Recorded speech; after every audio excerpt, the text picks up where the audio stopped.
안녕, 모모쌤이야. 그래, 한 주 동안 잘 지냈니?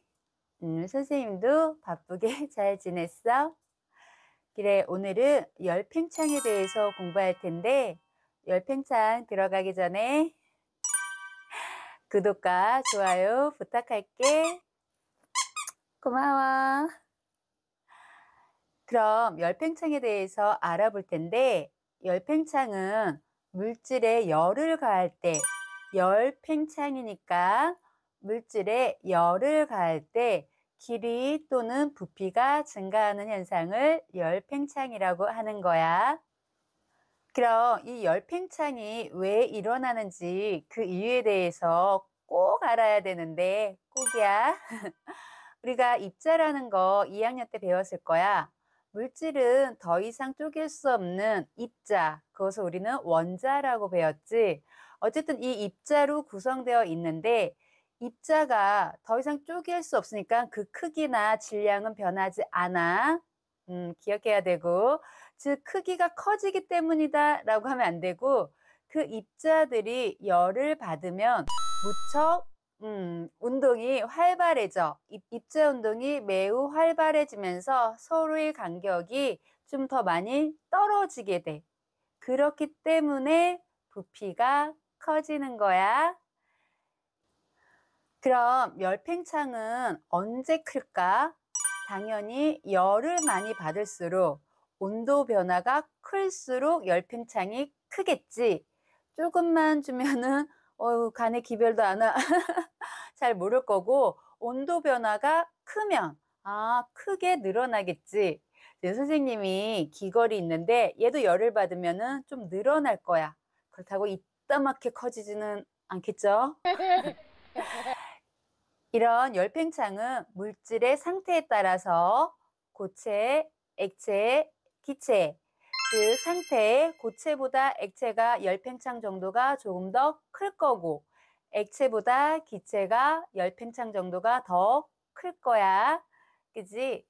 그래, 이렇게 물질의 상태에 따라서 다르고, 같은 고체라도 그 물질의 종류에 따라서, 같은 액체라도 물질의 종류에 따라서 다른데, 중요한 건 기체는 물질의 종류와 상관없이 산소나 수소 뭐 이런 거 상관없이, 즉 1도씨 온도 변화가 있을 때마다 원래 부피에서 273분의 1, 273분의 1 우리 이거 샤르르 법칙이라고 중학교 1학년 때 나왔는데 기억할 수 있을까?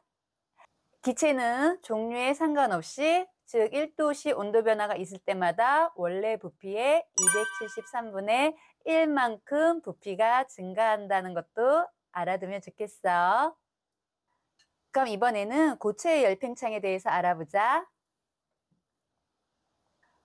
고체의 열팽창은 즉 물질의 종류에 따라서 그 팽창하는 정도가 조금씩 달라서 우리가 이것을 붙여서 이렇게 두 가지 종류, 하나의 물질과 다른 하나의 물질, 이렇게 색깔별로 좀 이렇게 해놨어.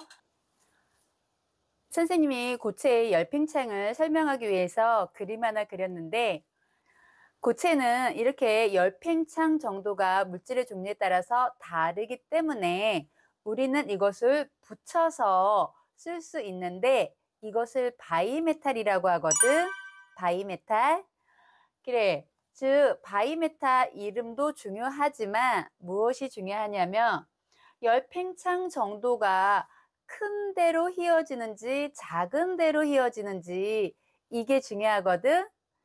즉 선생님이 여기서 그림을 보자. A는 열팽창 정도가 작아. 즉 얘는 같은 열을, 옆에서 열을 줬어.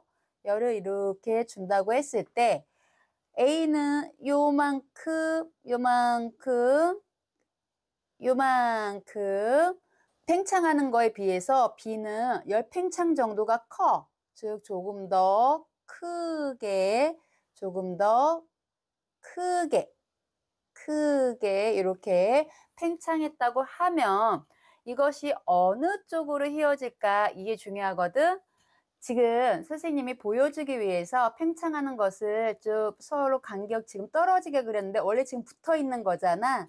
그렇기 때문에 원래는 붙어 있기 때문에 어디로 얘만 이렇게 따로 늘어나지 못하고 요렇게 휘면서 요렇게 휘면서 요쪽으로 얘도 요렇게 휘면서 이렇게 붙어 있을 거 아니야. 그지? 다시 아래다 그림을 그리면 즉 얘는 아래가 더 많이 휘어지니까 요렇게 휘어질 거고 B의 부분 그지? 그 다음에 A는 조금만 팽창했으니까 조금 적게 이렇게 휘어져서 요런 모습이 될 거야. 그치? A하고 지금 A하고 B의 모습이야. 그래, 이렇게 즉 우리가 봤을 때 열을 가했을 때 어느 쪽으로 휘어진 것을 알 수 있다. 여기 점선을 쭉 한번 볼까? 그러면은 작은 쪽, 즉 A 쪽으로 이렇게 휘어지는 것을 알 수 있다. 그렇기 때문에 문제에서 즉 열 팽창 정도가 큰 쪽으로 왠지 큰 쪽으로 휘어질 것 같지? 아니야? 작은 쪽으로 휘어지게 됨을 이용하는 것이 바이메탈이다. 이거 꼭 기억해야 돼. 이런 바이메탈은 여러 가지 온도 조절하는 우리 전기기구에는 많이 들어가 있는 그런 장치거든. 일단 전기다리미를 예를 들면 전기다리미 한 80도만 유지하고 싶다고 했을 때 즉 이런 바이메탈이 안에 들어가 있어서 80도보다 온도가 더 높아지면 전류를 이쪽으로 휘어서 즉 전류가 원래 붙어 있었겠지. 전류가 붙어 있었는데 전류가 붙어 있어? 전선이 붙어 있었는데 그 전선을 그 온도가 되면은 휘어지게끔 하는 장치가 있어서 전선을 끊는 거지. 그래서 더 이상 전류가 흘러가지 못해서 에너지를 주지 못하게 함으로 해서 더 이상 열을 주지 못하게끔 즉 전기다리미는 열을 차단시키는 거고 어느 정도의 온도에 의해서 근데 또 반대로 우리 화재 경보기 있잖아. 아파트나 학교 같은데 화재 경보기. 그 화재 경보기는 반대로 그 온도가 되면 어느 정도의 온도가 되면 반대로 접촉을 해야 돼. 접촉을 하면서 전류가 흘러가면서 따릉따릉 따르릉 이건 전화인가요? 소리 윙윙하는 소리가 나야지 우리가 지금 화재가 났구나 하고서 도망가잖아. 도망가? 피해야 되잖아. 그지? 이렇게 즉 둘 다 바이메탈이 들어가 있는 것은 똑같은데 전선을 끊는 역할을 하는 경우와 전선을 이어주게 하는 경우가 조금 다르다는 것도 좀 알아두자. 이런 고체의 열팽창은 우리 생활 주변에 아주 많이 볼 수 있는데 먼저는 가장 쉽게 설거지할 때 선생님이 자주 하는 설거지할 때 밥그릇이 2개 포개져서 잘 안 빠져. 안 빠질 때 즉 열팽창을 이용해서 겉에 부분에는 뜨거운 거, 안에 부분에는 차가운 물을 부으면은 겉에 부분은 팽창해서 벌어지고 안에 부분은 차가우니까 좀 그대로 있거나 좁혀지겠지. 그래서 쉽게 분리할 수 있고 그리고 철도 레일 같은 거, 철도 레일도 그냥 하나로 쫙 까는 것이 아니라 한번 이제 관심 있게 보면은 그 레일이 서로 떨어져 있어. 그것을 우리가 이음새 부분이라고 하는데 즉 여름은 조금 덥잖아. 그러니까 팽창하는 정도가 아이고 이거를 여름은 이렇게 얘기할까? 솔레 레일이 딱 붙어 있는 것이 아니라 이렇게 딱 붙어 있지 않아요. 이게 떨어져 있어. 이 부분을 이음새라고 하는데 즉 여름에는 조금 더 더우니까 팽창하면서 좀 가까워져.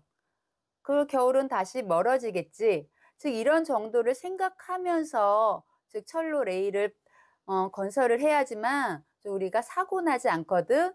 이런 것도 있고 우리가 그리고 밖에 나가면 전깃줄, 요새는 많이 안 보이지만 전깃줄 볼 수 있을 거야. 그 전깃줄이 여름에는 축 늘어져 있고 다시 겨울에는 팽팽해진다는, 이것도 열팽창 현상의 하나고. 그럼 또 뭐가 있을까? 우리가 충치 치료할 때 이 우리 이빨하고 비슷한 팽창 정도를 가진 금리를 씌운다든가 아니면은 뭐 다른 충전재로 이렇게 씌울 때 그것도 비슷한 정도를 갖고 있는 것을 사용해야지만 우리가 뜨거운 것을 마실 때나 이럴 때 이것이 벌어지지 않는다는 거, 같은 정도로 팽창해야 되잖아. 그래서 그런 것도 우리 실생활에 쓰이는 예가 있고, 이렇게 찾아보면은 좀 많을 거야. 한 번 더 찾아보자. 그럼 이번에는 액체의 열팽창인데, 액체도 물질의 종류에 따라서 열팽창하는 정도가 틀려. 그래, 물도 있고 식용유도 있고 알코올도 있고 수은도 있을 거야. 이렇게 여러 가지 액체의 종류에 따라서 열팽창하는 정도가 다르기 때문에 이런 다름을 이용해서 우리가 흔히, 지금은 전자온도계를 많이 사용하는데 예전에는 이렇게 하세요 하고 나서 수은 온도계나 알코올 온도계 있지, 그 안에 있는 수은이나 알코올도, 즉 이런 열팽창 정도를 이용해서 만든 온도계라는 거. 참, 그리고 하나 보충하자면 열팽창 정도가 큰 것이 당연히 냉각시켰을 때 수축하는 정도도 크다는 거. 다시 똑같은 모습으로 똑같이 오려면은 수축하는 정도도 같이 커야지. 그래서 팽창하는 정도가 큰 애가 수축하는 정도도 같이 크다는 거. 이것도 하나 기억해 두자. 그래, 오늘 이제 열에 대해서 마지막 부분이 열팽창에 대해서 공부했는데 어땠니? 우리 주위에서 많이 볼 수 있는 현상들이라서 그렇게 어렵지 않았지? 그래, 그럼 다음 시간에는 다른 파트로 또 보기로 해. 오늘도 영상 보면서 공부하느라고 정말 고생 많았어. 토닥토닥, 토닥토닥. 그래, 그럼 우리는 다음 시간에 또 만나기로 해. 안녕.